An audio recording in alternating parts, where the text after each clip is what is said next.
feliz de participar da abertura desse nosso encontro, desse bate-papo, né? De rever o colega e amigo Adalto. Prazer tê-lo aqui conosco. É sempre uma visita muito, muito querida, né, para nós recebê-los aqui, né? Esse momento aqui foi uma conversa aqui no meu gabinete, no gabinete de Carlos Mário, que eu também agradeço muito essa oportunidade da gente conversar e ter o Carlos Mário como protagonista também dessa ideia, dessa área, e de poder compartilhar com vocês uma parte do conhecimento histórico que isso representa para Minas Gerais, para a nossa região. E um companheiro de recente, que tive o prazer de ser apresentado pelo Adalto, que é o Antônio Henrique. Tê-lo aqui também é uma satisfação. Nos encontramos 2 vezes, né? Não foi presencial ainda, né, Antônio Henrique? Mas foi em 2 oportunidades. Eu ainda não consegui responder e ajudar naquilo que eu me propus. Tivemos muito problema de pessoas que têm que se afastar por causa do momento, né? Mas acho que a gente já está próximo de retornar à normalidade, quem sabe numa outra oportunidade. Agradeço a todos vocês a presença, um prazer muito grande. Eu estava há pouco aqui, há alguns minutos, recebendo e dando um abraço no João Aprígio, né, que coordena a pesquisa de leite humano, e na Fiocruz, que é a nossa parceira aqui na Canto Tosh. Então, hoje é um dia muito especial, né, e indicando aí a possibilidade de retorno presencial. E avisar vocês, nós estamos há poucos dias de encerrar as inscrições para a seleção do curso de tecnólogo em laticínios, que será oferecido pela Canto Tosh, EPAMIG e Canto Tosh. O curso começa dia 8 de agosto, ainda tem as inscrições. As inscrições são feitas por meio da página da EPAMIG, ILCT, que é epamig.br/ILCT, e a inscrição é feita remota. Então, pode se inscrever de qualquer lugar do Brasil. E o curso nosso agora, o diferencial é que ele passa a ser um curso de graduação, mantendo a qualidade que temos conquistado nesses 80 anos, mais de 80 anos de existência, e agora graduando os nossos futuros egressos com curso superior. Ele encurtou o caminho para ir para a área acadêmica, né, para a docência e para a pesquisa. Então, eu estou muito satisfeito, devolvo a palavra para você, Júlio, e vamos ouvir os nossos ilustres convidados aí, o Antônio Henrique, né, que vai ser o nosso prelecionista, e o nosso grande companheiro Adalto, né, e a presença do Carlos Mário, que certamente vai também participar conosco. Professor Carlos Mário, então, se quiser começar, vamos falar. Sejam muito bem-vindos ao nosso bate-papo tecnológico, esse evento que é realizado desde 2020 e que, a partir do ano de 2022, desse presente ano, ele vem tendo uma edição mensal. O objetivo desse evento é o de compartilhar conhecimentos, relevantes e atuais na área de leites e derivados, incluindo temas correlatos importantes para o setor. A cada edição, temos a presença de um convidado que é escolhido a dedo, podemos assim dizer, pela equipe da EPAMIG Cândido Tosh. O nosso bate-papo é um evento gratuito, sem interesse comercial e direcionado aos estudantes, professores, produtores, instituições de pesquisa, ensino, profissionais, empresas do setor. Em suma, a todos aqueles que estão vinculados, ligados à área laticínista. Mais do que uma live, o formato do evento permite que os participantes estejam ao alcance dos convidados em uma conversa informal, porém produtiva e rica de conhecimentos. Eu queria também aqui aproveitar para externar os meus agradecimentos, os meus parabéns aos colegas da área técnica, que, na verdade, idealizaram esse movimento, esse evento. Quero aqui, pedindo licença a todos os outros colegas, destacar o professor Júnior, que foi um dos idealizadores desse nosso bate-papo tecnológico, que hoje envolve todos os pesquisadores, todos os colegas da área tecnológica, e que vem hoje ganhando o apoio de toda a nossa comunidade do Instituto Cândido Tocha e da IPAMIG. Eventos como esse são importantes porque não só difundem conhecimentos relacionados à área tecnológica laticinista, como também trazem para o debate de uma forma mais agradável o público em geral. Porque os temas que são tratados aqui são temas importantes, relevantes, fundamentais, vitais para o nosso Estado, para o nosso país, mas que são levados de uma maneira simples, né? Com uma preocupação de fazer com que as pessoas, mesmo aquelas que não são da área laticinista, possam aprender cada vez mais. Então, é com esse espírito, né, que nós vamos também fazer aqui um agradecimento ao nosso chefe do Instituto, professor Sebastião, e vamos também agora passar a palavra para o nosso mediador, professor Adalto, querido professor, querido amigo, que de vez em quando eu brinco com ele: Adalto, nós estamos precisando te desaposentar para você voltar para cá, né? Mas eu passo a palavra para ele. Gostaria também de saudar também o Antônio Henrique. Antônio Henrique é um colega, é um amigo de longa data. A nossa formação, né, Adalto? Eu só não vou ficar falando data aqui, porque daqui a pouco vou entregar a nossa idade aqui. Mas o Antônio Henrique faz parte da minha história, eu sou formado em História também, né? E nós nos conhecemos lá na década de 80, no nosso saudoso ICHE. Então, eu passo a palavra agora para o professor Adalto, e o meu grande abraço a todos que estão aqui prestigiando esse nosso evento. Muito obrigado. Sintam-se acolhidos e um grande abraço. Obrigado, professor Carlos Mário, pelas palavras. Obrigado a todos. E professor Sebastião, quero cumprimentá-lo e dizer que, por favor, em nome, né, da direção da Cândido Tochas, que o senhor receba os meus cumprimentos e abraços para todos, né? A gente fala aí do Júnior, do Sidney, nós temos aí uma equipe muito grande por trás desse grande evento, desses grandes eventos. E, para mim, eu tenho duas razões muito destacadas de alegria por estar aqui. Uma delas é a Cândido Tochas por si, né? E a outra é o queijo artesanal. Então, desde a década de 90, eu venho lutando, ou participando, né, da brigada que implantou essas novas legislações, não só no estado de Minas, mas no Brasil afora, e eu tive muita satisfação de participar de muitas delas diretamente. E só para a gente fazer uma introdução e uma provocação ao professor Antônio Henrique, o nosso conhecimento foi num evento lúdico, né? Foi na casa da minha irmã, numa festa, e, para variar, sentamos juntos e óbvio que o assunto foi queijo, né? Dois mineiros da roça, encontra dois professores, não tinha como sair um assunto diferente do queijo. E, na oportunidade, eu havia feito uma palestra na Exposição Agropecuária de Juiz de Fora, convite da Prefeitura, junto com o professor Paulo Henrique Costa Paiva, que eu acho que ele está ausente aqui agora, mas nós lançamos a base do que seria o queijo Minas Artesanal, caminho novo que conduz às minas de ouro.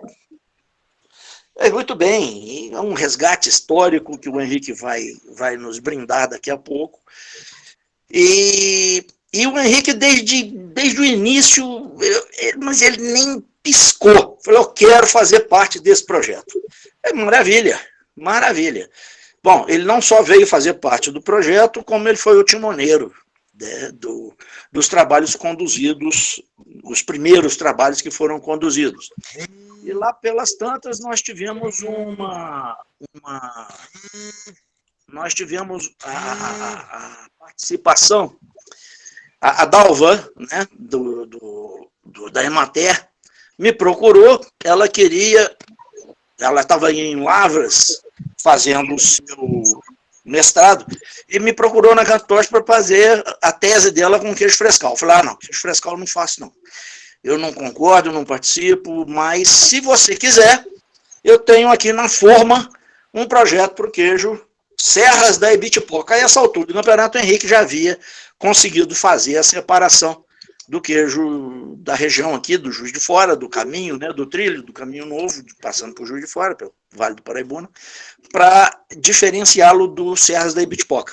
E a Dalva, muito brilhantemente, aceitou, né, em comum acordo naturalmente com o orientador dela, e foi capaz de dar um banho de pó de ouro no projeto. Ela fez um trabalho maravilhoso, que culminou com o governador vindo aqui muito honrosamente entregar o título de primeiro queijo artesanal Serras da Ibitipoca ao professor Antônio Henrique, que com certeza tem uma satisfação adicional também, porque não só como queijeiro, não só como rurícola, né, natural que ele é descendente do Mariano Procópio, né? E essa Cândido Tosta, a história da Cantoche passa pelo Mariano Procópio, né? O Mariano Procópio que doou essas terras para que se fundasse a Universidade de Minas Gerais. Por motivos diversos que eu até desconheço, talvez a professora Regina Mancini saiba mais que eu, mas poderia nos brindar aí com algum conhecimento nessa área. Mas o fato é que a Cândido Tostes vingou e nem a faculdade de veterinária, que foi lançada junto com a faculdade de farmácia, havia vingado, né? Foi agora mais recente que a Universidade Federal abriu o curso de veterinária. Pois muito bem, Henrique. Isso posto, né? Eu gostaria aqui de ouvir uma aula sua, mais uma vez, dentre as muitas e sempre com motes diferentes, porque o Henrique, gente, ele não só entende de história, mas ele entende de histórias. Você é um contador nato de histórias. E como diz o professor Carlos Mário, isso na beira de um fogão a lenha, Carlos Mário, isso rende, viu? Então, professor Antônio Henrique, muito obrigado, tá, por aceitar estar aqui conosco. Professor Sebastião, obrigado pelas palavras. Eu me sinto um ilquitiano de família, né? Sou descendente dos Tostes, meu pai, né, era Tostes, e eu tenho um orgulho muito grande de ter feito parte desse time dentro da EPAMIG, né? Eu tive 2 anos em São João del Rei, mais 35 anos dentro da Cândido Tostes. Então, muito obrigado, Henrique, bem-vindo. Obrigado, Adalto, pelas palavras. É um prazer imenso estar aqui conversando com vocês. Professor Sebastião, obrigado pela lembrança também. Carlos Mário, é um grande prazer estar junto com vocês aqui.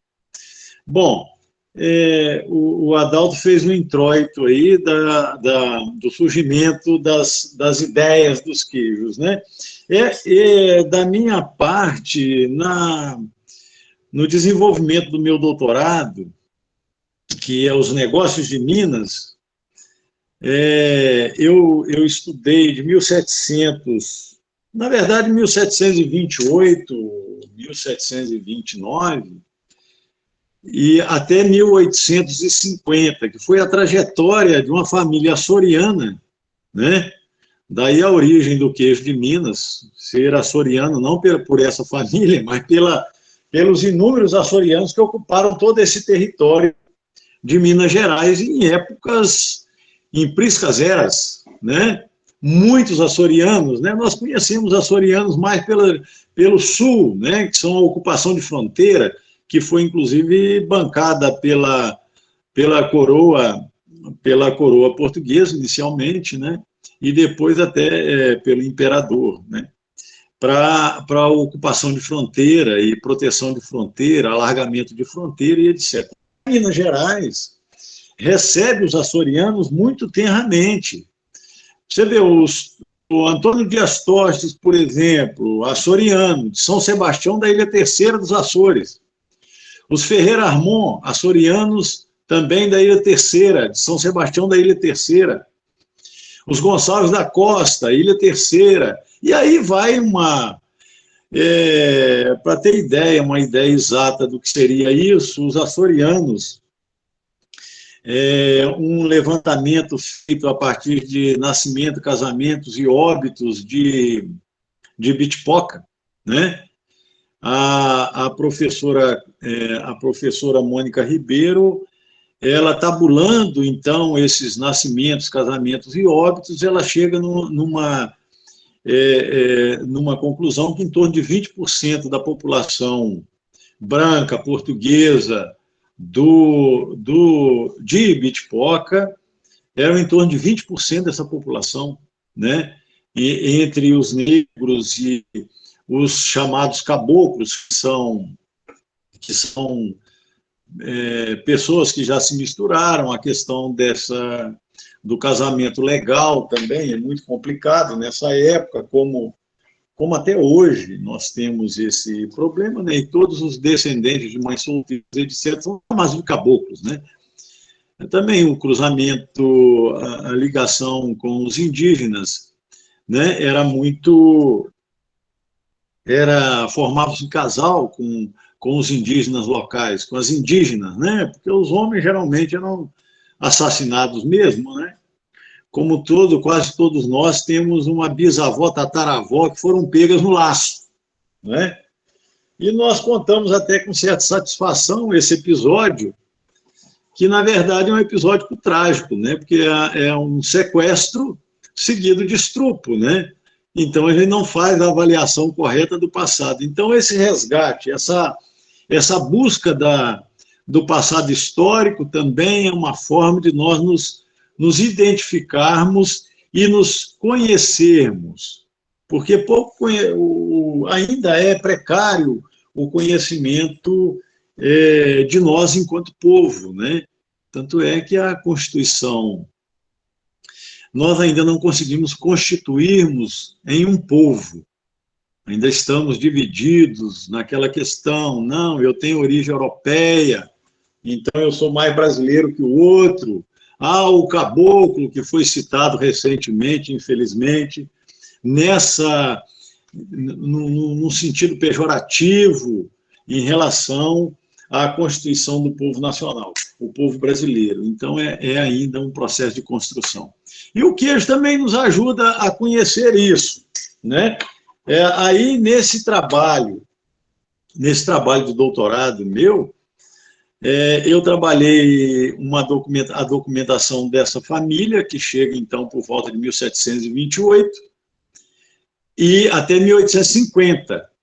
E nesse material, que eu encontrei, inclusive, dentro da fazenda, de uma fazenda aqui perto de Juiz de Fora, eu inclusive, tive o privilégio, eu e a Ivone, né, que trabalhamos no arquivo histórico desde 9 de setembro de 1985, né? E saímos percorrendo a microrregião para fazer esses resgates documentais e tal. Dentro de baús nessas fazendas, encontramos diversos documentos administrativos, contábeis e tal, e essa família se torna tropeiro logo depois que logo que se estabelece em Minas Gerais, lá na borda do campo, e encontramos diversas cargas de queijo para o Rio de Janeiro. Isso nos idos de 1820 e poucos, né? Aí tem uma sériezinha documental que um deles, por exemplo, em 3 meses, um mês levou 700 queijos, no mesmo mês levou mais 400, tempo de ir, voltar e recarregar a tropa de burro e voltar para o Rio, né? Então, aí quando o Adalto o Adalto teve a ideia do Caminho Novo, falei, olha, está aqui, inclusive, o material que sustenta historicamente o que você percebeu, que é a existência de um território específico de produção de queijo de Minas. E, logicamente, o queijo de Minas é o queijo de Minas, não é o queijo daqui e dali, é o queijo de Minas, né? Ele é produzido legalmente ou não em todo o território mineiro, que é um território vocacionado, inclusive, para a produção de queijo. E essa questão da legalidade, né, Henrique? Essa questão da legalidade eu acho muito interessante, porque pouca gente sabe disso. Antes da vinda da família real, era proibido, né, fazer a manufatura desse queijo. Então, ele foi produzido originalmente no fundo das fazendas, né, em ambientes escondidos. Então, ele era meio clandestino mesmo, né? Era um queijo totalmente clandestino, porque ele alimentava os tropeiros e os contrabandistas também. Então, muitos desses laticínios, eu acho que por parte da história desse nosso queijo, ou do resgate histórico do queijo artesanal mineiro, passa por esse imbróglio que foi a política portuguesa com a Inglaterra contra a Espanha, né? Então, os países hispânicos já têm, mesmo aqui na América do Sul, já tem um modelo de produção de queijo completamente diferente do nosso, desse queijo artesanal. Então, esse resgate histórico é fantástico, né, Henrique? É fantástico. E eu vou tentar dimensionar o que foi essa economia queijeira em Minas Gerais, porque eu pesquiso esse tema desde a conversa com o Adalto. Eu foquei as minhas pesquisas na produção de queijo, porque esse trabalho negócio de Minas, o meu interesse era a economia invisível, né? Porque a historiografia, ela produz muito para a elite, ela produz para a elite que domina politicamente. Você trabalha o café, você trabalha o ouro, mas, olha, onde você extrai ouro, você não produz alimento. Então, alguém tem que produzir. E não havia fluxo de alimentos para... não havia transporte como nós temos hoje, com a velocidade que nós temos hoje, então não era possível abastecer, por exemplo, Ouro Preto, São João del Rei, né? Que eram centros de extração de riqueza mineral. Ao longo desse caminho, do Caminho Novo, tanto do Caminho Novo quanto do caminho do Rio Preto, né, que será o Serra da Ibitipoca, né, que também era um canal de escoamento de produção de alimentos para a corte, mas também fazia o abastecimento das regiões mineradoras de Minas, né? E o queijo, o que o queijo significa? Nós temos o grão conservado ele é seco e ele, então, tem uma durabilidade grande. Agora, nós precisamos conservar a proteína, né? Isso, no longo curso, a preservação da proteína através do queijo, né, do leite, você pegar o leite e estabilizar num produto que seria o queijo, que poderia ser transportado e levado ao consumidor e teria um prazo, uma durabilidade muito maior, é a garantia alimentar, né? Então, a história da alimentação é uma coisa muito interessante que falta aprofundamento a nível histórico, tá? Então, voltando para a questão do queijo, então, como você precisa de abastecer o mercado? Você precisa de abastecer um mercado ávido de alimentação, porque é um mercado que está trabalhando, são pessoas que estão trabalhando no extrativismo. Então, elas estão concentradas completamente no extrativismo. Então, tanto o Caminho Novo como o caminho do Rio Preto, que passa, então, ligando, você pega lá desde Rio Preto até São João del Rei, e depois pegando o Caminho Novo, e indo abastecer também as minas do interior de Minas Gerais, dinamizou imensamente a economia regional, mas ele dimensionou em pequenas produções, né? Nós saímos da questão, a preocupação fundamental da história brasileira está ainda ligada na balança comercial e não na produção para alimentação das populações locais. E essa atividade econômica era extremamente dinâmica. Eram pequenos produtores de milho, feijão, arroz, né? A mandioca e o queijo. O toucinho. Então, quando eu fui pegando o material oficial de saída de mercadorias de Minas Gerais, por exemplo, do Registro Preto, em 1818, saíram 121.198 queijos em 3 meses. Em 3 meses. Olha o tamanho dessa economia. Eu costumo dizer que a população, o que alimentava, o que fazia a ponte entre toda essa população que ocupava esse nosso território, que era basicamente produtor de alimentos, era o queijo, o toucinho, né? A linguiça, o lombo defumado, que iam abastecer tanto a corte quanto também o interior que exploravam o ouro, né? Ouro e diamantes, né? Então, quando eu fui juntando essas fontes, que ainda não tabulei completamente, né? Nós temos o território de que hoje é o queijo de Minas artesanal Serra da Ibitipoca, que desaguava pelo Rio Preto. Esse território era o maior produtor de queijo de Minas Gerais, né? Como nós trabalhamos muito no campo cultural e estamos muito preocupados no que é maior e o que é menor, que é uma coisa que menos interessa na história, mas é como as pessoas vivem, que é a minha preocupação e que para mim é o que é importante, é que vai dar qualidade de vida a essa população, né? Esse produto, que inclusive era exportado para Angola, Moçambique, era exportado para a Europa também, em pequenas quantidades, mas também exportado para a Europa e para a América Latina. E nós não temos ideia disso, por quê? Porque não tem um trabalho histórico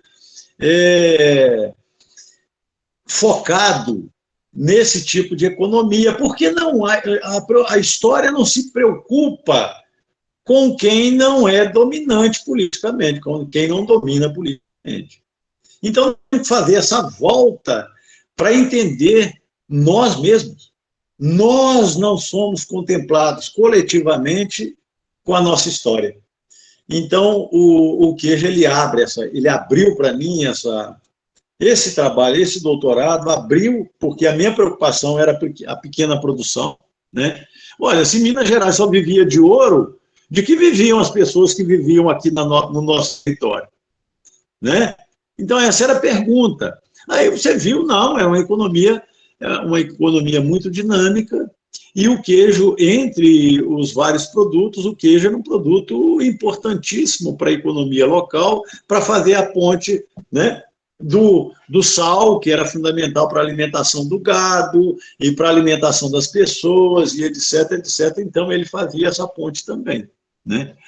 Esse queijo de Minas Gerais, que parte, por exemplo, o canastra, ele saía pelo Caminho Velho, a maior parte dele saía pelo Caminho Velho, enquanto esse queijo saía uma parte significativa pelo caminho do Rio Preto, tá?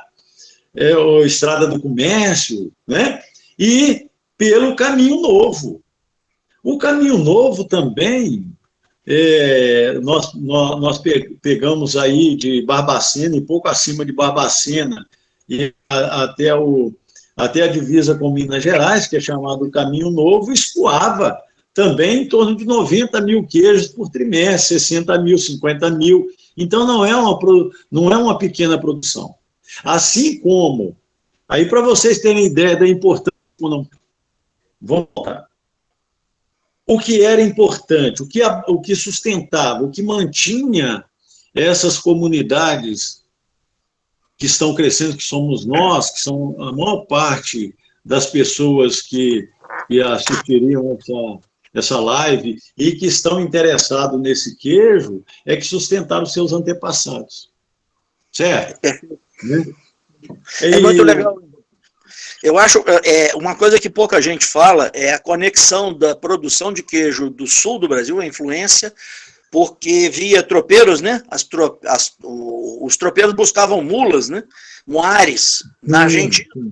E, então, houve uma interface, uma troca muito grande de tecnologia entre o queijo que sofreu a influência do sul e o queijo que era fabricado aqui na nossa região, que sofria a influência dos Açores, conforme você já disse, que naturalmente sofreu a influência do Serra da Estrela. Né? Então, nós temos aí toda uma conjuntura histórica fazendo uma conexão muito rica, que no nosso caso do Brasil, eu particularmente defendo a tese de que foi o gado que chegou nas minas, né? Não foi o homem. Na verdade, foi a migração, a interiorização do gado via, né, Garcia Dávila, lá na Bahia, na Casa Grande, né, em Salvador. Esse gado chega ao São Francisco, sobe o Rio das Velhas e vai à cabeceira do Rio das Velhas. E, obviamente, que nessa... Né? Então veio esse gado, e esse gado forneceu carne e queijo, né?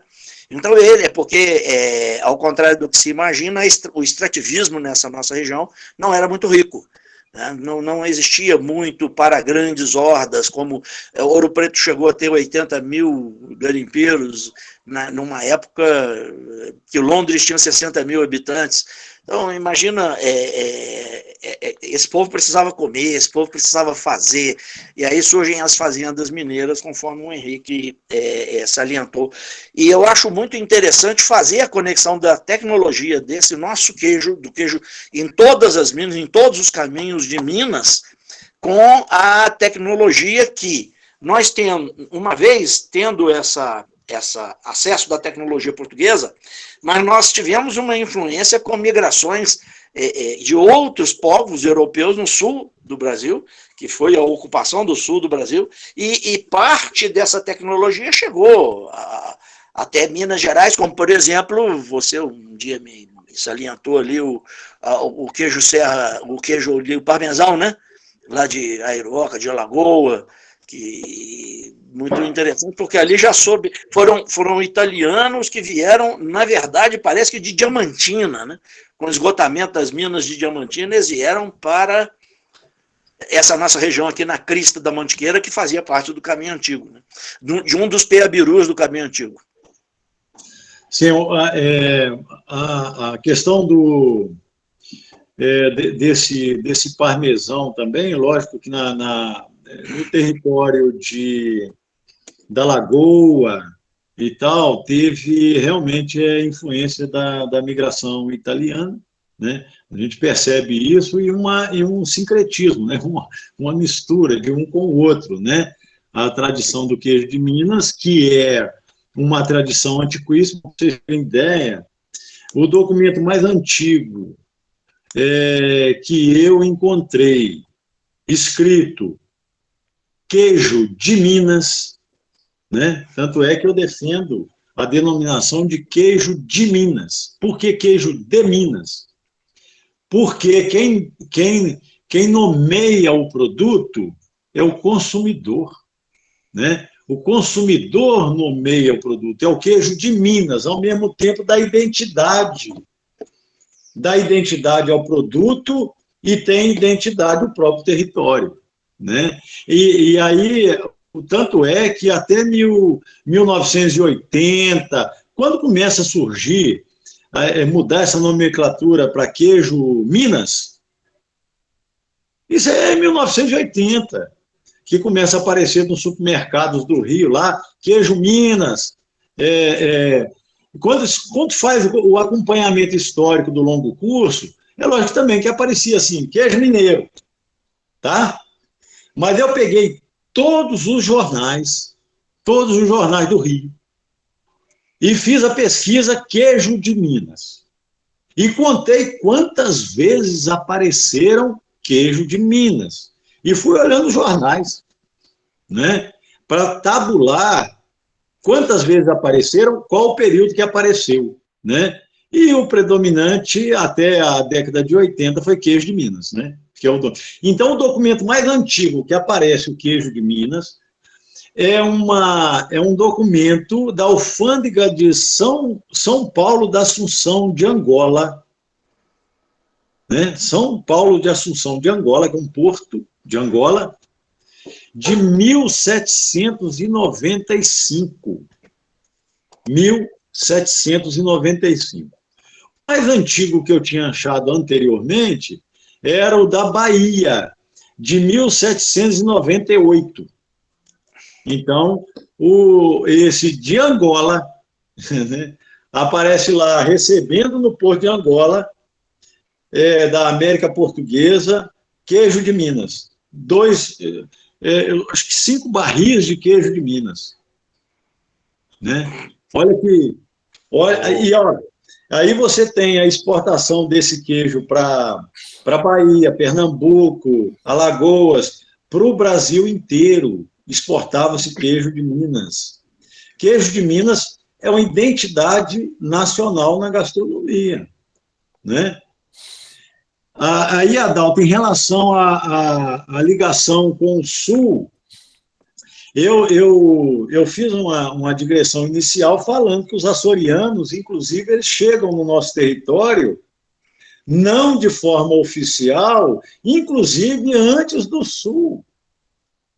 Então, essa tradição do queijo açoriano, português açoriano, ele é um queijo, na hora que o Mergarejo faz um trabalho fantástico, a geografia do queijo, ele vai aos Açores e vai fazer algumas entrevistas, pesquisas em relação ao queijo açoriano. E a identidade e a aparência do modo de fazer do queijo açoriano com o queijo de Minas é muito impressionante. Inclusive o tal queijão do final de semana, o queijo maior de 5 quilos, que nós daríamos uma identificação depois com as misturas, porque é muita cultura para pouca história. A questão cultural ela é fundamental, mas ela não pode ser o fim. Ela tem que ser histórica também. A memória, você constrói uma memória. Você faz o quê? Você pega tudo que é bom e vai guardando e construindo a sua história, a sua memória. Mas o que é ruim você descarta. Então, toda memória é uma memória construída. A cultura também é uma construção. Mas ela não pode ter medo da história. Nós não podemos ter medo da história, porque quando temos medo da história, nós perdemos os fundamentos. Aí nós perdemos a trajetória da evolução do próprio queijo de Minas, como o próprio Estado brasileiro atacou a produção artesanal, como a ciência, que você toma determinados paradigmas para partir. Não, eu só penso a alimentação a partir da esterilização, né? Que é uma cultura mais norte-americana do que europeia, do que francesa, do que nacional. Aí nós começamos a ter uma atitude mais industrial, porque também o equipamento é muito mais caro, o acesso a esse equipamento é muito mais caro, e nós sofremos a atuação dos grandes laticínios que vão surgir até com as cooperativas, mas depois vem os grandes laticínios e destroem. Antônio Henrique. Carlos Mário. Fica até difícil, e eu te peço mil desculpas, né, por estar te interrompendo, mas já te interrompendo, porque, veja bem, você traz tantas informações importantes, mas eu gostaria de fazer um pequeno comentário. Todas essas informações, elas são muito fundamentais, porque permite não só a gente pensar essa trajetória, essa história do queijo, como também perceber que essa trajetória ela está vinculada a uma série de questões. Você acabou de falar, por exemplo, essa questão da política do Estado. Nós poderíamos pensar, e você também indicou isso, a importância desse queijo ao longo da história para o cotidiano das pessoas, para a sociedade, né? Para as relações que estabelecem. E nesse sentido, o que acontece? Nós que trabalhamos nessa área técnica, muitas vezes não percebemos todas essas relações que são fundamentais para a gente pensar políticas atuais para o queijo, dentro de uma sociedade plural, como também a imperiosidade no que diz respeito ao resgate dessa história. Que não é só um resgate simplesmente porque nós temos uma história, é porque todas essas informações que você pôs aí servem para a gente pensar exatamente aquilo que você pôs no início. Nós estamos acostumados a pensar, por exemplo, a história a partir de um ângulo. Quando você traz essa questão do queijo canastra, você está trazendo uma outra narrativa que é fundamentada em cima de pesquisa. E isso é muito importante. Era esse comentário, Antônio, que eu não podia deixar de passar, senão ia perder esse rumo. Tá? Antônio Henrique, só vou fazer uma provocação aqui, porque nós também já estamos caminhando aí já para um remate nas nossas falas, depois para abrir a discussão, né, para a participação do público. Parece que já tem bastante pergunta lá feita, inclusive do Ronaldo Ventura já tem uma lá. Nós temos que fazer um meia-culpa em tudo e a gente tem que fazer o resgate histórico, sim. Esse queijo existiu desde os primórdios, desde 1534, foi fabricado em Salvador, Bahia. Na Bahia, e foi 2 anos depois, foi fabricado em São Vicente, e aí ele alastrou. Era uma necessidade, ponto. Agora, em razão da política que o Império Português se viu, né, obrigado para se defender da Espanha a impor, esse queijo foi jogado, essa produção foi jogada para uma produção bem artesanal, conforme a gente já falou, lá no fundo das casas, né, no fundo das fazendas. Então, boa parte dessa produção sobreviveu clandestinamente. Então, olha só, ele já foi condenado histórico, né? É uma condenação histórica. Diferente dos países europeus que sempre trouxeram essa produção à luz da verdade, à luz da legalidade. Então, eles têm uma cultura enorme, né, agregada, inclusive no modus operandi, quando se fala de saúde pública. Então, quando surge a necessidade da legislação no Brasil, lá em 1905 vem a primeira, 1915 ela é revista, 1923, até chegar no RISPOA, que já foi revisto também agora, enfim, toda essa trajetória, ela veio, óbvio, fomentada por uma necessidade de controlar o crescimento demográfico exagerado que o Brasil experimentou, né, nesse período, especialmente o período República, né? O Brasil teve uma grande influência e um grande crescimento urbano.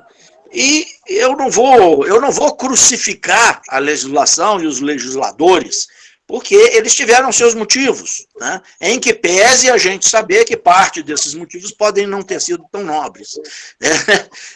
Pode ter sido realmente uma influência de grandes conglomerados aí, especialmente, né, alguns suíços que geram. Mas, assim, fora isso, lógico que por trás de tudo isso tinha uma necessidade. Agora, qual é a necessidade atual do queijo? A necessidade atual do queijo é que esse queijo nasceu no século XXI, à luz da legalidade. Ele nasce no século XXI. Então, olha só, o que os pesquisadores, o que os técnicos têm em mãos hoje é o resgate histórico mas eles têm que resgatar a tecnologia desse queijo. A gente tem que conhecer esse queijo. E, na verdade, a gente conhece quase nada dele.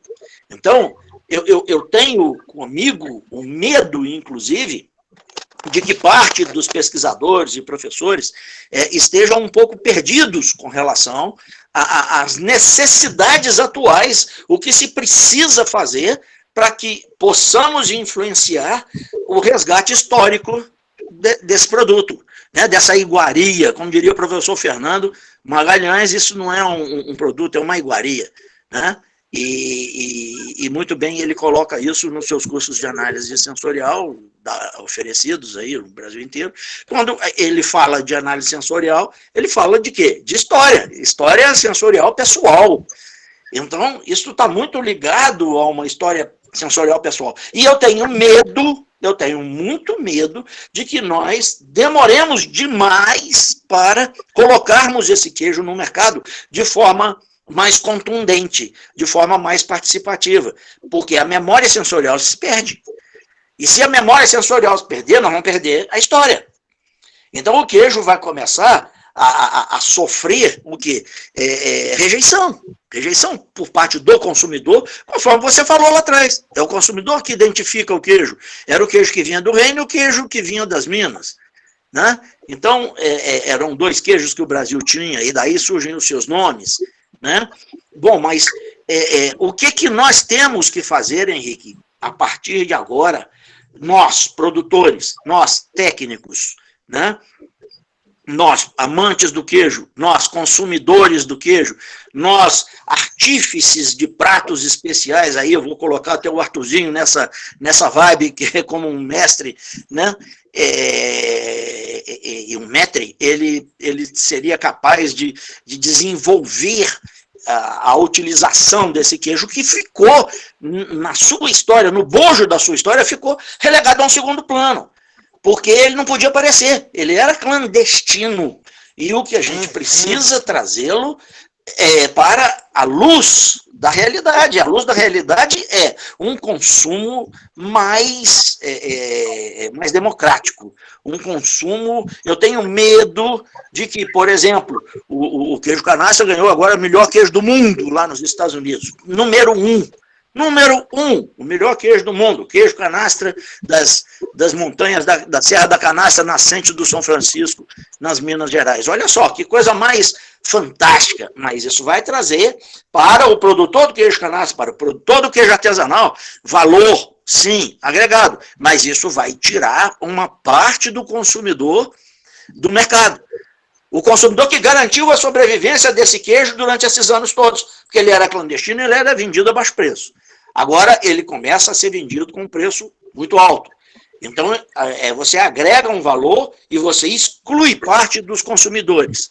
Então, nós precisamos aumentar a produção, aumentar a pressão de produção sobre os produtores, verticalizar os sistemas de produção. Eu tenho muito medo quando se fala de verticalizar o sistema de produção e o produtor não souber, não ser preparado. Aí o Ricardo estiver aí me ouvindo, o Sebrae tem um papel importante nisso, porque é o de levar administração, de levar gestão para esses sistemas de produção. Então, nós temos um produto que é uma riqueza enorme, o queijo, nós temos um produto que tem um valor agregado enorme, o queijo, nós temos uma iguaria fantástica e que nós precisamos resgatar o mercado. Nós precisamos colocar esse produto no mercado, né? Até para a gente poder trazer a balança, o equilíbrio de preço, consumo, de valor, né, para esses produtos. Então, você como produtor, é óbvio que você quer vender o seu queijo com o melhor preço que você puder. É lógico, é óbvio. Né? Mas o consumidor não pode ser selecionado, não pode ser alijado desse processo da existência desse queijo. Então, isso posto, aí nesse caso eu vou provocar os dois ao mesmo tempo, né, o Henrique e o Carlos Mário, aí como um final, aí, uma fala final, porque eu acho que o Ricardo depois vai querer fazer uma apresentação, ele já se manifestou aí. Eu acho que precisamos, sim, resgatar a legislação favorável a que nós possamos desenvolver os sistemas de produção desse queijo de forma ordeira, de forma organizada, de forma segura, principalmente a questão da segurança, né? Então a Vanessa Glaê entrou aí também, depois talvez ela queira falar também alguma coisa nesse sentido. Mas olha só, nós temos que fazer com que o sistema de informação, né, da pesquisa, do ensino, chegue ao produtor e chegue ao consumidor da forma mais rápida, organizada possível. E eu tenho medo de que nós estejamos ainda um pouco atabalhoados, fazendo projetos talvez um pouco soltos, né? Eu vejo a rede criada aí pelo governo do Estado de Minas, o professor Daniel, não sei se está aí nos acompanhando, tem coordenado esse trabalho, a rede, né, de pesquisa. Eu acho que o produtor tem que participar mais dessa rede, né? Eu não sei se ele participa, né? Eu convidei você, Henrique, não sei se você participa dela, mas o produtor tem que participar dessa rede, porque o produtor tem que levar a sua demanda para a pesquisa e a pesquisa tem que apresentar a solução.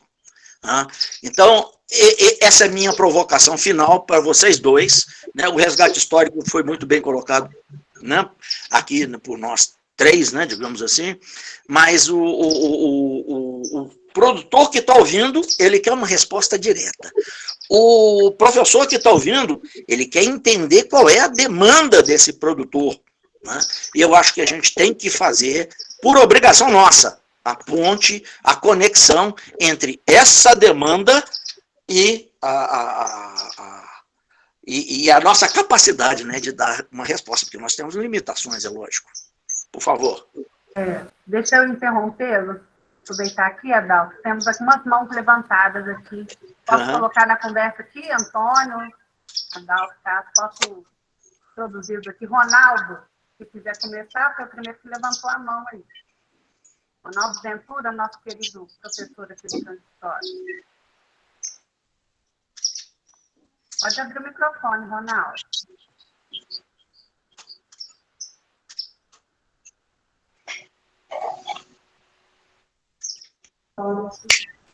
Talvez ele levantou a mão sem querer, Gi. Pode ser. Ludmila está aqui na fila, nós abrimos aqui na fila para a conversa aqui. Depois, se o professor Ronaldo quiser voltar, viu, professor? Fique à vontade. Bom dia a todos. E agradecer a participação aqui no espaço. Falo aqui pela Prefeitura de Juiz de Fora, representando aqui a Secretaria de Agricultura, Pecuária e Abastecimento. Muito feliz de participar de todo esse histórico, né? Importante para a gente saber. E aí, eu queria, então, dizer que a CA, junto com a Secretaria de Desenvolvimento Econômico, né, a CEDIC, que a gente iniciou, e a Emater também, a construção da APL do queijo frescal aqui em Juiz de Fora. E aí, com isso, assim, aproveitando também esse espaço de fazer um convite, tanto ao Adalto, ao professor Antônio Henrique, né, e aos demais que estão aqui no evento, e de somar nessa construção. Né? A gente está no processo de convidar os produtores locais para fazerem, né, essa mobilização desses atores na construção da APL, e eu acho que é importante para a cidade, para o município, muito mais depois ouvindo o professor, né, e o Adalto também colocarem esse processo histórico todo do queijo, né, já ter acompanhado também um pouquinho de como é que foi o queijo lá em Bitpoca, né, a pele do queijo. E aí, no dia 8 de julho, a gente vai ter um encontro de saberes e sabores também organizados aqui na Prefeitura, para a gente falar com essa mobilização, né, e vai ser uma pequena mostra de queijos daqui da região. E no sentido da valorização dos produtos locais. Então, fica aqui o convite, né, os dois convites, tanto para o evento no dia 8 de julho, é uma sexta-feira à tarde, quanto o convite também, esse fundamental né, dessa construção coletiva dessa APL. Né? Acho que é importante ter vocês juntos, porque já tem um acúmulo, né, de muitos saberes aí, ajudar a gente nessa construção aqui da região. É isso. Muito obrigada. Obrigado, Lúcia. Muito. Agora é o Daniel. Bom dia a todos, gente. Bom dia. Eu acabei, infelizmente, chegando tarde na palestra, não pude ouvir tudo, mas ouvi um pouco do final da discussão do Adalto, né, a respeito da valorização e da necessidade de fixação das características sensoriais desses queijos tradicionais, né, que é uma preocupação muito grande, e da sintonização da rede que foi criada, né, a Rede Mineira de Queijos Artesanais, a qual eu estou à frente. Realmente, agora nós estamos num processo, Adalto, de consolidação da rede, consolidação interna desse grupo, né, porque trabalhar em rede, eu vou fazer uma analogia que eu uso, que um colega meu que faz doutorado em redes, né, de ensino, é igual empurrar um Fusca com a bateria arriada na subida, né?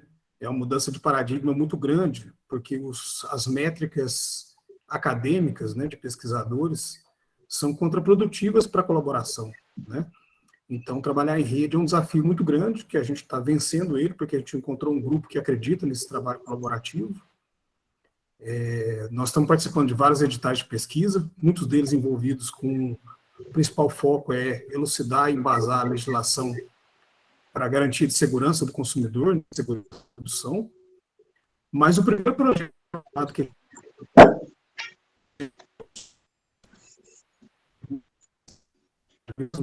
é de captação de demandas dos produtores. Desculpa, Gisela, vocês estão me ouvindo? Voltou, Daniel. Talvez, Daniel, talvez se você fechar seu vídeo, a gente infelizmente não te vê, mas a gente te escuta, tá? Então, eu estava mencionando que o primeiro projeto aprovado, né, é um projeto sem recursos, né, um projeto de levantamento de desafios da cadeia, né, onde a gente vai fazer um trabalho nas 15 regiões reconhecidas, iniciando com os primeiros atores e os mais importantes, que são os produtores, para levantar as demandas que direcionem as ações da pesquisa, né. Esse é um projeto que está encabeçado pelo professor Gustavo Lacorte, lá do IFE de Bambuí, né. Nós conseguimos uma capilaridade com a participação de pesquisadores de várias regiões do estado, e nós vamos dar início, começando aqui num piloto, né, para levantar essas demandas de pesquisa, para que a gente trabalhe numa lógica de identificar o que realmente é necessário fazer, né.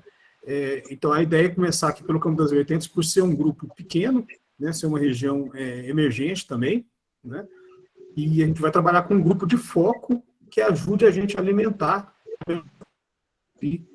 esse levantamento de demandas, né. Nós já fizemos uma apresentação dessa rede para a Ame Queijo, né, que é uma associação que congrega várias associações.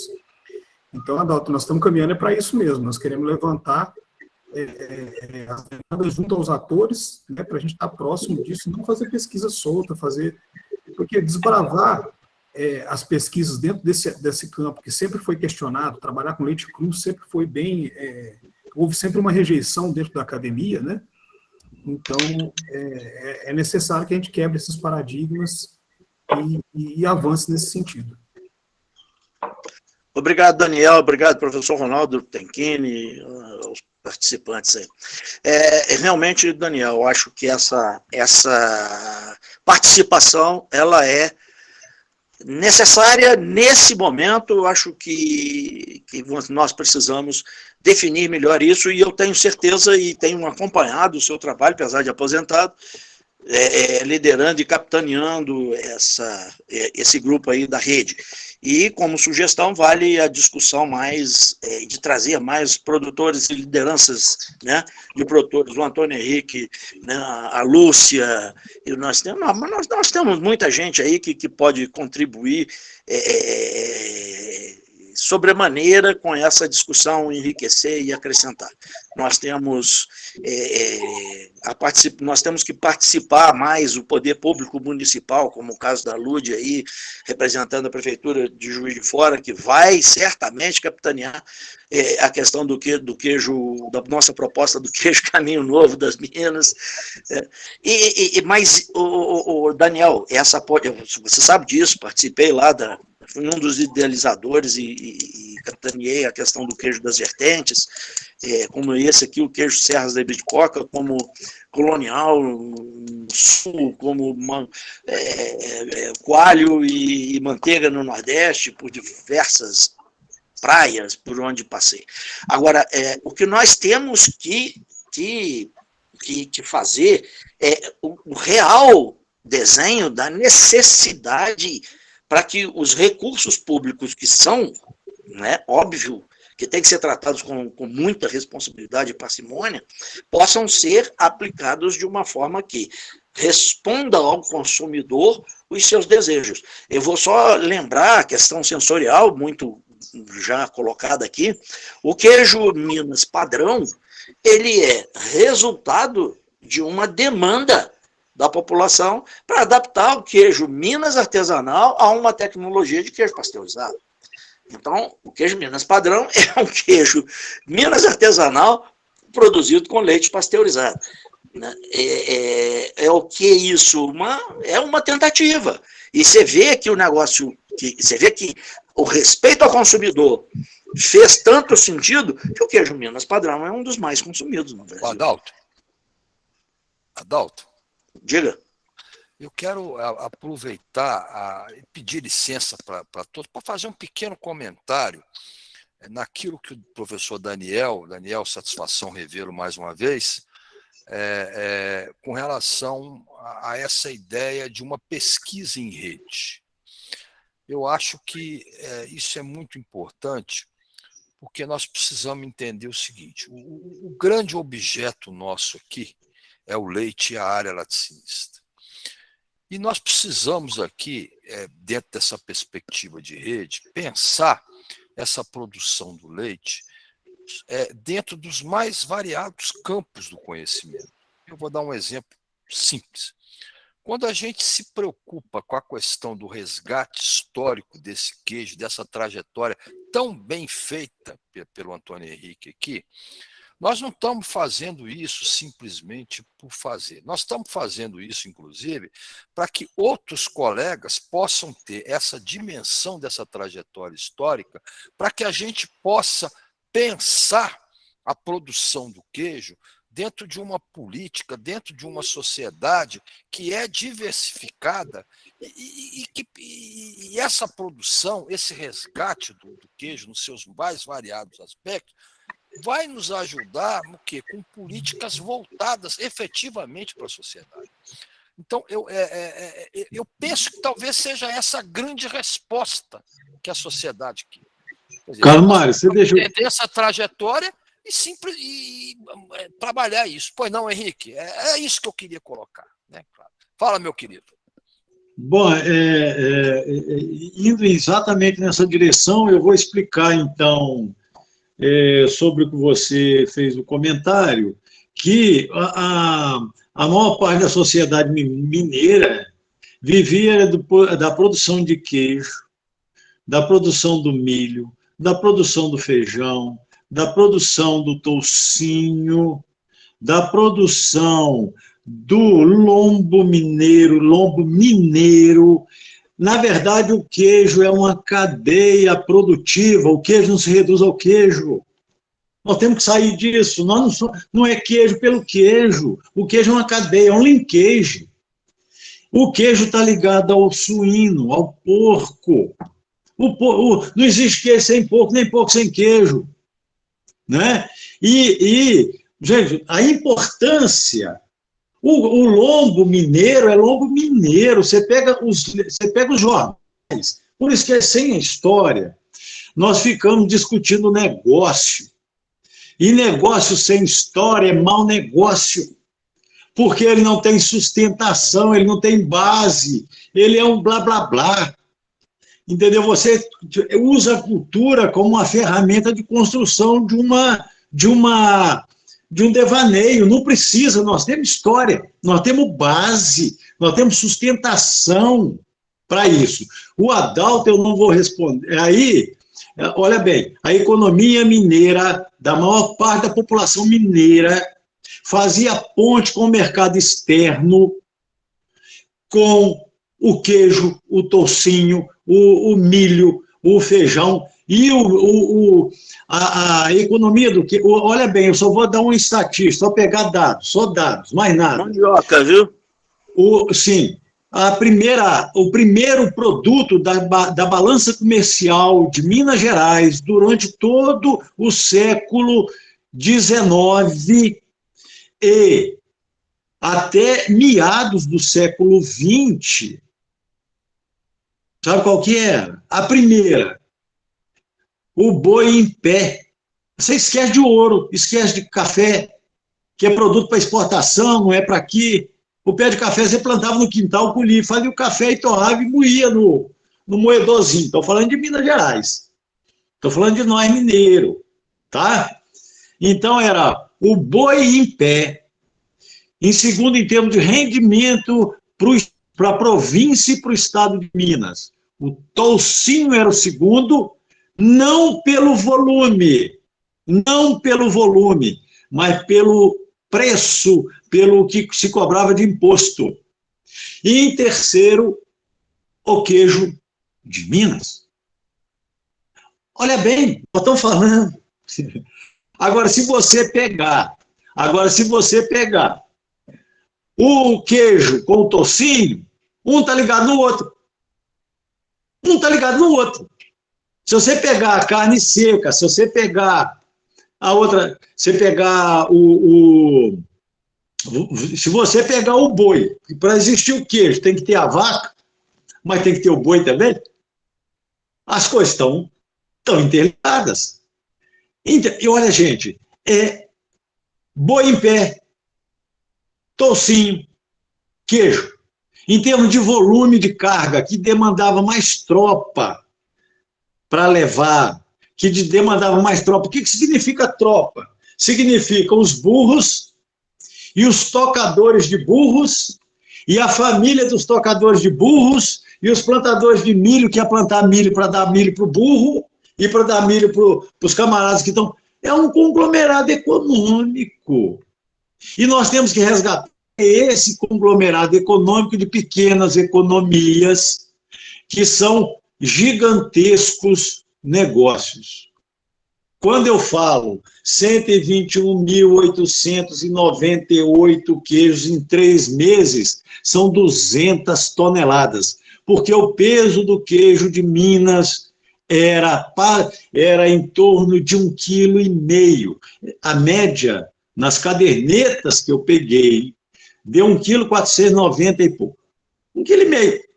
Era a média do peso do queijo de Minas. Então, na hora que você vê a demanda de tropa de burro, você vê que isso se espraia pela Minas Gerais. E o pequeno produtor, ele produzia o quê? 4 queijinhos aqui, 3 queijinhos ali, 5 ali, e passava o tropeiro, recolhia aqueles queijos no jacaré e tal, botava na folha de bananeira e lombo de burro, e depois atravessava o mar. Chegava em Angola, chegava em Portugal, chegava em todo lugar, e chegava no Brasil inteiro. No Brasil inteiro, o queijo de Minas chegava. Então, não nos falta tradição e não nos falta história. Nós temos que dar peso à história, porque ela nos qualifica melhor, faz um trabalho sustentado, um trabalho firme, constante, sem historinha para boi dormir, porque nós temos história, nós não precisamos criar historinha, não, nós temos história. E agora o Adalto. Adalto, você me bombardeou igual os Estados Unidos bombardeou o Iraque. Então não tem como te responder, é só umas 300 horas de conversa com cachaça e demais. E a legislação, só para fechar aqui, quanto à legislação, que eu acho que o tempo já acabou, o que nós acompanhamos ao longo da história das legislações sobre o queijo de Minas, que é um ataque direto ao queijo de Minas, tá? É um ataque direto. Por quê? Porque o queijo de Minas que abastecia quase completamente o Brasil. Tem o coalho, tem o do Rio Grande do Sul, tem o do Sul, que inclusive era vendido também, era exportado também. Eu tenho as exportações do queijo do Sul, é menor que a nossa, porque o nosso território é vocacionado. Nosso território tem as altitudes aí do Roquefort, etc., de qualquer altitude que você quiser, vai ter em Minas Gerais. E é um território vocacionado, mas vocacionado por essa economia multifacetada. Essa economia que vai nos enriquecer, vai melhorar a qualidade do alimento para nós que somos daqui. Igual Juiz de Fora. Juiz de Fora tem o seu cinturão verde. Agora nós compramos alimento no Ceasa, que vem de São Paulo, vem de lá. O alimento vem, você não controla aquele alimento, você pode ter alimentos de muito melhor qualidade, sendo consumido em muito menos tempo e com mais qualidade, inclusive com o esterco do animal, sem precisar comprar adubos químicos, sem nada disso. Nós temos que ampliar essa discussão para uma alimentação mais saudável, com qualidade. Nós vamos devagar, mas vamos construir uma coisa robusta, porque se nós formos trabalhar só nesse paradigma da grande produção, como se a grande produção ela só fosse feita numa indústria, não, ela é feita em pequena escala, na hora que você junta, vira grande. O pequeno terreno também produz alimento, na hora que juntar todos os pequenos, o resultado é grande. Então, nós temos que mudar paradigmas, mudar o paradigma. Nós temos que pensar, pode ser diferente? Como nós podemos fazer diferente? Aí eu tenho aqui um testamento agrícola, Sir Robert Howard, que vai para a Índia ensinar agricultura aos indianos, e por fim ele vira e fala o seguinte: eu fui lá aprender, eu fui lá para ensinar, eles que me ensinaram, os agricultores indianos me ensinaram, e os micro-organismos. E nós também temos que mudar alguns paradigmas da nossa ciência. A nossa ciência é baseada na esterilização, no sanitarismo, como se os micro-organismos fossem inimigos nossos. Eles não são inimigos. Eles são elementos fundamentais da vida humana. O Sir Robert Howard diz, inclusive, uma passagenzinha: nós estamos produzindo plantas artificiais, isso em 1940, ele escreveu isso aqui em 1940. Nós estamos produzindo plantas artificiais, animais artificiais, ser humano artificial. E nós podemos mudar esse desequilíbrio entre o urbano e o rural. O urbano trabalha como inimigo do rural, né? Tem que haver integração entre o urbano e o rural. A quantidade de lixo, de matéria orgânica que é desperdiçada no urbano, que poderia refertilizar o solo rural, nós temos que pensar nessas saídas, que não é saída, é o retorno a uma economia, a uma agricultura sustentável, saudável e menos comercial. Esse comercial de ganhar dinheiro, como se o dinheiro nascesse em árvore. Não, ganhar dinheiro não. Dinheiro, não, o dinheiro não é fictício. Dinheiro é alguém plantou um milho, plantou um grãozinho de feijão e desse grão ele colheu 100. Isso é riqueza. Então, o dinheiro ele tem que ter o seu padrão de referência. Ele não pode ser essa abstração que nós estamos numa viagem obtusa, como se o dinheiro existisse, né? Aí por isso que vai em supermercado, compra, acha que está tudo ensacado. Não é ensacado, isso é produzido. Cada roupa que a gente usa, cada alimento que a gente come, quantas mãos trabalharam aqueles alimentos até ele chegar no maldito saquinho dentro do maldito supermercado. Não, sem condenação. Isso teve a sua história, né, Henrique? Isso teve a sua razão. Guerra. Não, mas a história, a história não é para perdoar, é para melhorar. Sim, com certeza. Não resta nenhuma dúvida disso, é lógico. Aí o que você falou é o grande mote.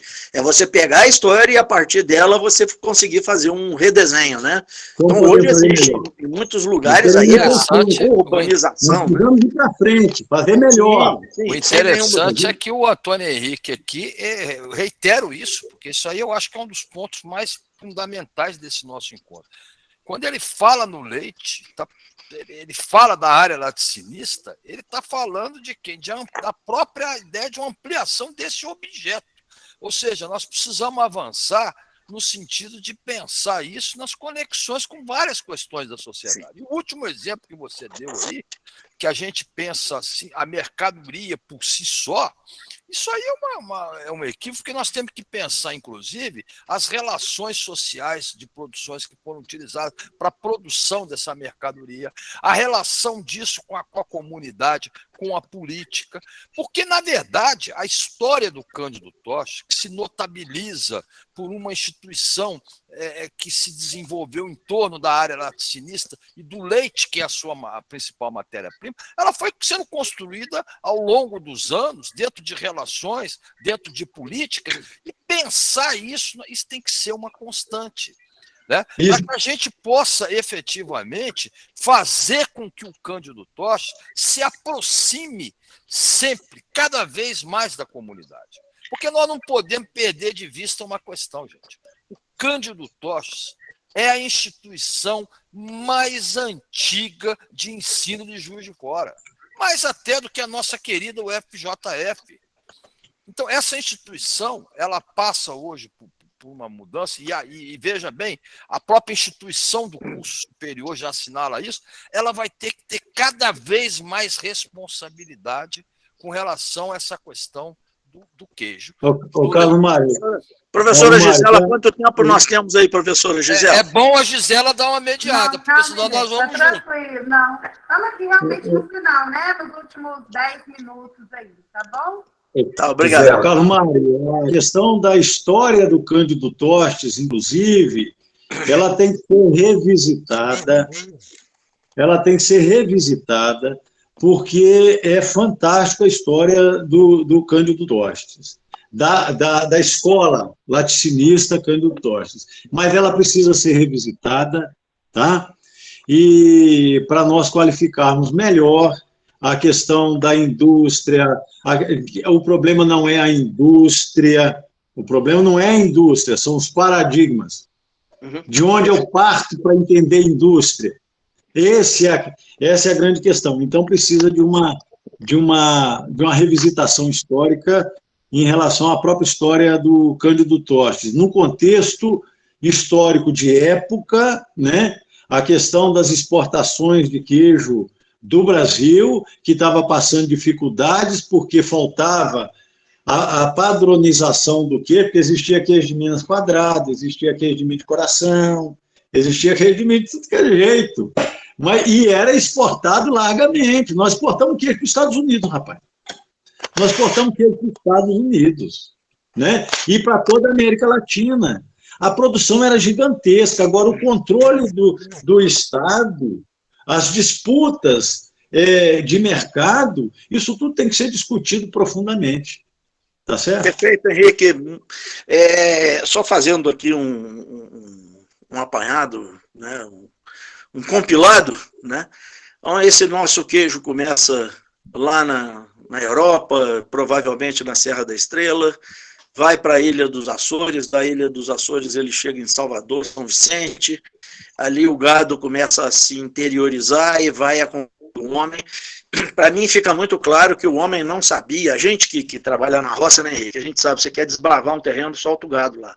O gado vai, entra, acha um caminho, ele acha o ponto melhor de passagem, e foi esse gado que interiorizou o homem, esse gado que abriu. O homem não tinha tecnologia na época, trator com corrente para abrir caminho, quem abria era o gado.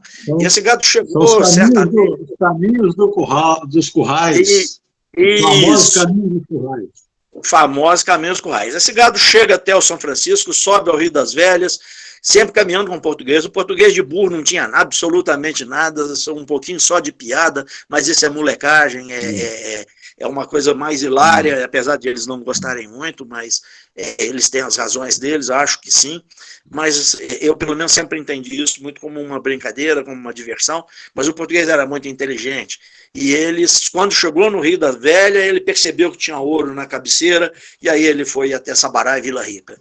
E quem levou? Foi o gado. O gado é que levou o homem, não foi o homem que levou o gado. Então, essa é uma correção histórica também que a gente tem que fazer, e por isso, talvez, essa grande e gigantesca ligação histórica do mineiro com o gado, né? E fala-se muito em leite. Minas Gerais produz o que? 1/3 do queijo, do leite produzido no Brasil, mas produz 50% do queijo produzido no Brasil. Então, nosso leite aqui, ele vira queijo. Em outros lugares, São Paulo, por exemplo, o leite vira muito leite mesmo, né? Ele é envasado, é pasteurizado, envasado. Mas nós temos outras paragens que têm comportamentos diferentes, né? Nós vamos para a Ilha do Marajó, tem uma economia completamente distinta e talvez até mais próxima da nossa aqui em Minas Gerais. Mas o fato é que o resgate histórico desse produto nos leva à necessidade de reconhecer que o queijo faz parte do nosso ser, do nosso jeito de ser, da nossa maneira de ser. Eu, por exemplo, não consigo me ver sem comer queijo. Eu não consigo, né? Via pão de queijo, via seja lá o que for, no sanduíche, onde quer que seja, ou numa fatia simples e delicada. Mas isso é uma máxima de todo o brasileiro, né? Não é só do mineiro. Então, o respeito a isso, o respeito histórico a isso, e eu acho que a pesquisa precisa, ela já nos dá um monte de resposta, né? A pesquisa nos dá inúmeras respostas, tem participado ativamente, tem sido fundamental para o estabelecimento desse produto no mercado, e que o que a gente espera é que continue, mas que aumente, que essa participação e que essa demanda seja aumentada. A demanda vai partir de quem? Dos produtores, ela não pode partir do pesquisador. A demanda tem que partir do produtor. O pesquisador, ele encontra a solução tecnológica. Então, nós temos vários centros universitários, o FMG, o FV, o UFLA, só para citar, se eu começar a falar aqui em Embrapa, o FJF, nós vamos, USP, Unicamp, nós temos um monte de gente trabalhando, uma horda de intelectuais, de pessoas bem formadas, bem qualificadas, trabalhando para encontrar solução tecnológica. Só que eu acho, é minha opinião e é pessoal, eu acho que a conexão do pesquisador, do professor, do intelectual, do detentor de conhecimento profundo, a conexão dele com o Rurícola ainda é sofrida. Ele precisa muito da Emater, né? Ele precisa muito do técnico da Emater fazer essa ponte. Não que eu seja contra, ao contrário, eu sou até defensor do técnico da Emater. A despeito de eu achar que ele, muitas vezes, fica isolado sem o devido apoio. Eu acho que ele merece mais apoio, né? Mas essa conexão tem que ser feita com um pouco mais de realidade, né? Um pouco mais de interatividade e um pouco mais participativa com relação, só finalizando, Carlos Mário, com relação a essa demanda, tá? Eu acho que essa demanda tem que vir de baixo para cima. Eu acho que nós temos a faca e o queijo na mão, começar, em nível de pesquisa, se a gente considerar aí, século XXI, a pesquisa na área de queijo artesanal é insípida, ela está só começando, né? Então, a gente pode começar de uma forma mais robusta, de uma forma mais organizada, e nisso eu acredito muito no trabalho de colegas como o Daniel, à frente aí da rede, e outras redes mais que tem pelo Brasil. Tá? Então, não é um privilégio dessa rede aqui, mas existem outras, e eu acho que a gente tem que fazer a conectividade de todas elas com o sistema de produção. É só o que eu sinto, é só o meu comentário final, para encerrar essa minha participação, eu acho que o nosso tempo já realmente está esgotado, então o Carlos Mário faz aí uma pequena parte e depois o Antônio Henrique faz a fala final e passa a palavra para a Gisela. Coube a mim o infortúnio, né, de ter que fechar esse bate-papo tecnológico, que a gente gostaria que se estendesse mais, né? Pela profundidade das questões que foram postas, pela participação de todos vocês. E eu vou assim, vou passar, antes de fazer o encerramento final, eu queria passar para o Antônio Henrique. Antônio Henrique, você teria alguma questão a mais a colocar, algum ponto a mais? Milhões, mas impossível de ser, né? Somos prolixos, né, Carlos Mário e Adalto? Nosso negócio é falar, né? Então, eu gostaria muito de agradecer a oportunidade que vocês nos deram. Muitas questões ficaram em aberto, mas eu tive aqui, foi sim uma tempestade, tentando abarcar, até de forma desconexas, muitos assuntos, mas por quê? Porque nós temos que perceber essa multiplicidade de questões que estão abandonadas ainda e que precisam ser olhadas especificamente. Então, vocês me perdoem aí a tempestade, mas é assim que eu funciono. Eu não tenho funcionamento linear, nem padronizado. Não é a forma como eu penso o mundo, né? Então, eu gostaria de agradecer muito, Carlos Mário, Adalto, professor Sebastião, é um prazer, Júnior, Gisela, muito obrigado pela oportunidade. Eu queria, antes de fazer os agradecimentos finais, fazer uma sugestão para o nosso querido Antônio Henrique. Antônio, ver a possibilidade com você de repente, apresentar um texto que fosse um resumo em linhas gerais daquilo que você falou aqui para nós. Eu acho que seria interessante que a gente tivesse esse registro, na medida em que a gente poderia disponibilizar isso para a nossa comunidade interna aqui, também para os outros que participaram e que, de repente, teriam um material. Seria possível que você fizesse isso? O Carlos Mário, eu estou trabalhando como a minha formação é de historiador, eu tenho que botar nota em tudo, né? Então, a dificuldade e eu estou afogado em fontes, que eu estudo o queijo no contexto do queijo de Minas, mas eu estudo o queijo no mundo inteiro. Mas meu negócio é só de 1700 e qualquer coisa até 1850, que é onde eu transito, né? E transito na história recente do queijo de Minas, né? Então, eu estou querendo escrever um livro, mas estou achando que vai ficar para a posteridade, porque afogado em fontes, né?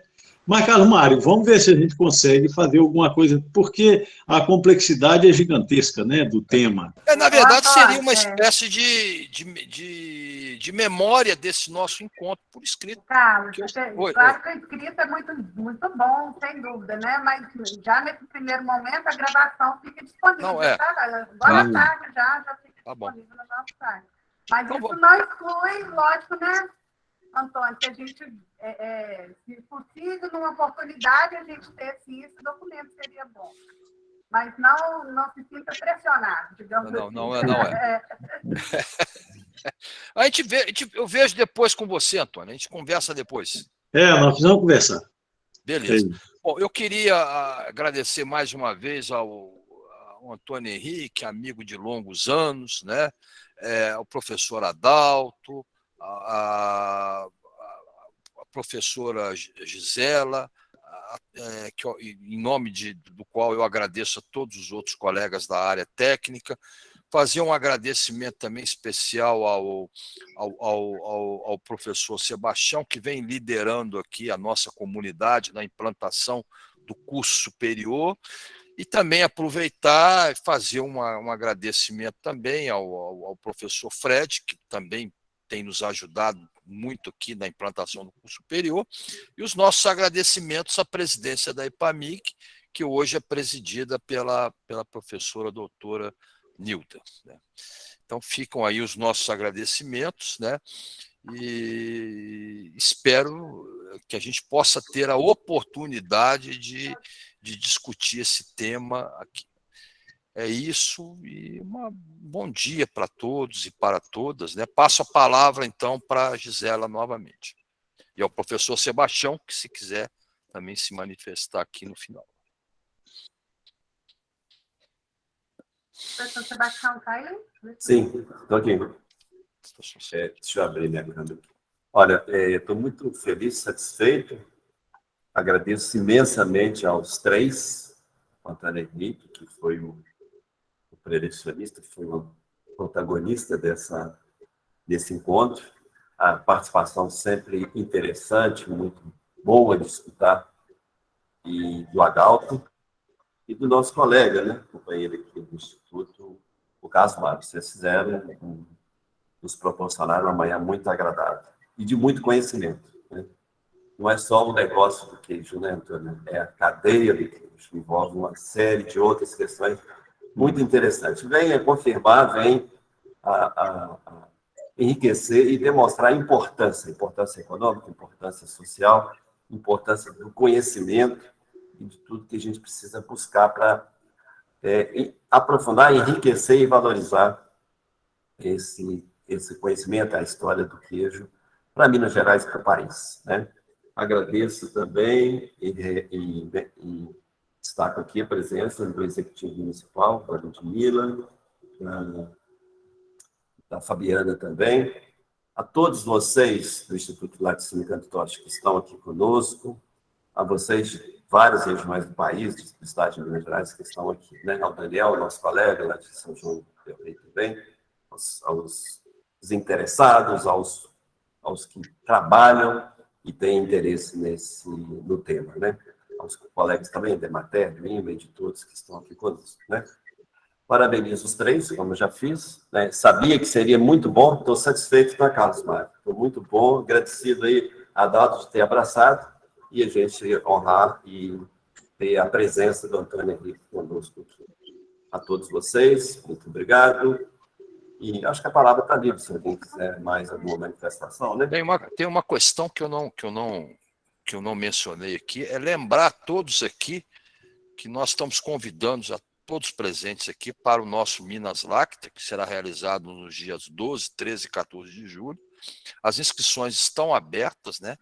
Se quiser mais informações, por gentileza, visite o site Minas Láctea. E é isso que eu estava esquecendo, não podia esquecer de jeito nenhum. Tá certo. Então, Gisela, Júnior e todos os demais que participaram aí da organização, muito obrigado. Foi ótimo, muito bom, Adalto, parabéns, Antônio, Carlos Mário, Gisela. Mais uma vez, né, diversificou nosso evento, saiu um pouco daquela questão técnica, né, e entrou aí na questão primordial, que é as raízes do nosso queijo. Muito obrigado. Estou muito feliz também pela participação de vocês. Um bom final de semana a todos. Fiquem com Deus. Até mais. Obrigada a todos. Vou encerrar a gravação. Bom fim de semana. Encerrado o evento.